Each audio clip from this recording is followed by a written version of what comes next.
Today, we are talking about the spaces in our lives and how they influence and impact our self worth.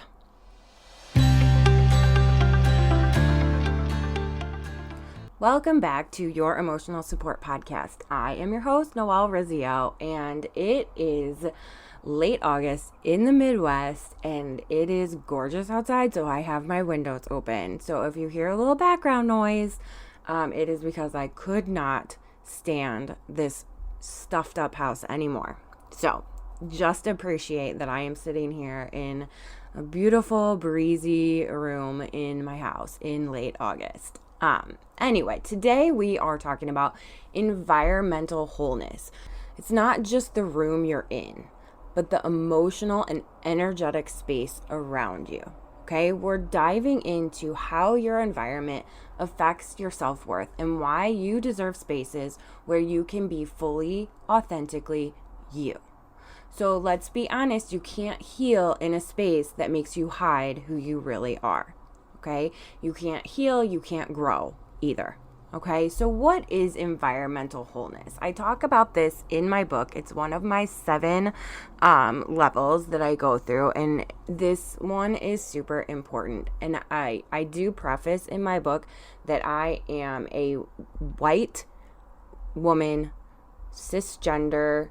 I only know my perspective. And so having those safe spaces is often harder for people who have been marginalized and things like that. So I come from a place of privilege, and I am absolutely aware of this. But I think that we can all use some of these tips to find spaces where we can really thrive to be our true, authentic self. So because it's not just a physical space, right? It's emotional, it's energy, it's who you can relate to in those spaces. It's that deep sense of I belong here. I can breathe here. I don't have to shrink here. So this could be your home, your workplace, your friend groups, online spaces even. These all influence how you feel about your space. And when a space is unsafe or judgmental, it chips away at your self-worth. You can't water your soul in toxic soil. So how do these unsafe spaces affect our self-worth? Well, environments that are critical or chaotic or performative, they can trigger a lot of different things that affect our self-worth. They can trigger imposter syndrome. Okay, we've all felt that. They can trigger hypervigilance or anxiety. Okay, just feeling like you have to be on, or feeling like people are judging you or things like that. That is definitely a big promoter of anxiety or hypervigilance. They can also make you feel shameful for just being yourself. And in no way is that ever good. So we want to get rid of all of those spaces. Sometimes you start to code switch or people please or mask just to feel safe within yourself. That is an absolutely normal thing. But again, we want to get rid of these spaces because if you are primarily in these spaces, then you stop trusting your voice, your presence, and your enoughness. So what do safe spaces actually look like? Okay, they're not perfect spaces. They don't have to be perfect, but they are intentional. Okay, these are spaces that we choose because we know we're safe, we know we are appreciated, we know we are worthy in these spaces. So signs that you have spaces that can give you this environmental wholeness, this feeling of safe spaces. You feel calm in these spaces. You don't feel on edge. You don't feel anxious. You're met with curiosity, not judgment. You go into these spaces and people aren't judging you. They're genuinely curious about who you are, who you really are. Okay, in these spaces, you can make mistakes without being shamed, right? You don't have to be perfect. You can be who you are and be the imperfect person that you are, and no one is judging you, no one is shaming you. you don't feel the need to over explain your existence in these spaces, right? You can just be who you are, and people will appreciate that. You don't feel that need to be like, well, I did this because of this, this, and this, right? You know that people understand how or why you did things is just how or why you did things. Okay? Sometimes it's a friend's couch. Sometimes it's your car. Sometimes it's like a space in your house that is just yours. Okay? I had my house, we have it's a normal size house, not big, not small, but my husband took over the basement. Like, that's his like place where he does all of his things. And then my son has now like decided that the like family room couch and TV is his space. And so the only space that I had to go to like read or watch TV or anything like that was my bed. And so like I was always just like laying in bed. And that like wasn't comfortable to me. Like, I don't want to always feel like I have to lay in bed to have a space that's mine. So, every once in a while we have guests over, but not very often do they like stay the night. So I decided to take our guest room and turn it into my space. It didn't cost any money. I just, rearranged things so that it wasn't a guest room. It wasn't a bedroom. It was my space. And now that I work from home, it has become my office, but it's still like my space that I can go and I can be and I can do what I want. And it's just a calming space where I can just do me. Okay. And so it's just kind of like intentionally creating that space wherever it might be. Like I said, sometimes it's in your car, or sometimes it's a space that's like just in our head.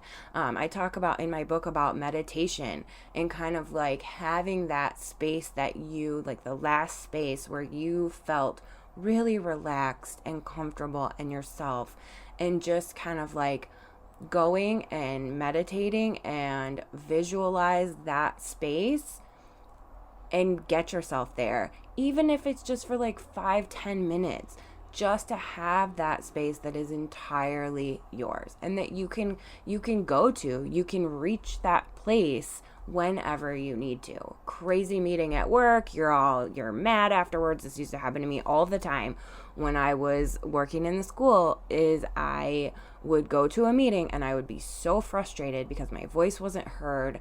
I didn't get to express myself the way that I wanted to, and I would just be really, really mad. And so I would go back to my office. That was my space.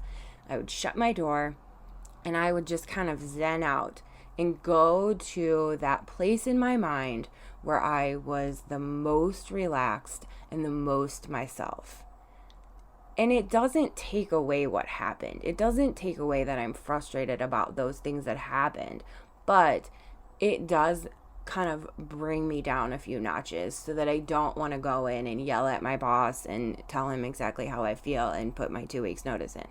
Although I did eventually do that. Well, I didn't tell my boss how I felt, but I did put in my 2 weeks notice. But anyway, okay, that's neither here nor there.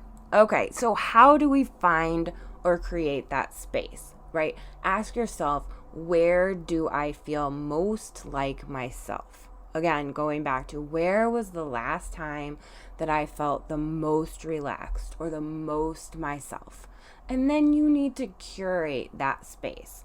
Okay, if you do it just in your mind, then that's just in your mind. But if you have a space that you can actually physically curate, get objects that ground you, plants, soft things, pictures of people that remind you of who you really are and remind you that you are worthy of being that person.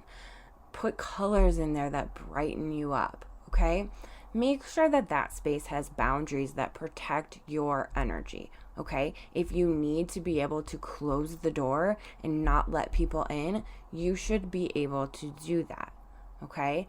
And then make sure that that space is filled with people who see the real you and clap louder when you are able to express who you really are, okay? If those people aren't there, then that's when you shut that door. That's when you enact that boundary that protects your energy. Okay, I give you permission that if a space forces you to be something that you are not, it is okay to exit that space. Okay. And it might not be like, I'm not saying like, oh, go quit your job today because your boss, forces you to do work you don't want to do. No, we all have those situations.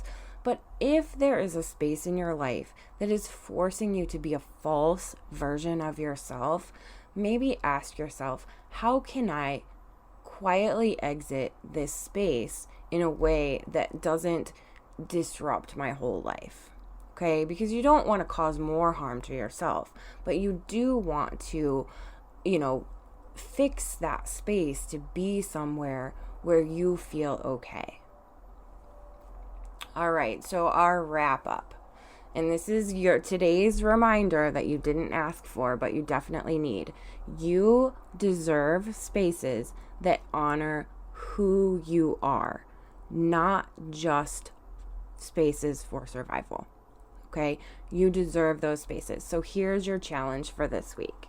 Identify one space where you might feel unsafe or unseen, and then take one small step to reclaim it or replace it. Okay, create a me space that reflects who you are, even if it's a small space, even if it's your car. Okay, like I know my best friend, she puts little trinkets in her car that make her happy. She has like a little Lego Swedish chef that she uses as her like cord holder. It's the cutest thing ever, okay? But just like things like that make you happy, even if it's just in your car and you're driving to work, but you have those little things that make you happy and make you feel like this is a space where I get to be 100% me. And if you like to car dance and car sing, by all means, do that. That is one thing that I love, and I do it with my husband and my son in my car because it's my car and I get to be me in my car. So I hope you have those spaces in your world, and if you don't, please find a way to find those spaces and get out of spaces where you don't get to be 100% you, if at all possible. Again, I am not telling you to quit your job. I am telling you to find spaces where you can be 100% you. I am so glad you're here.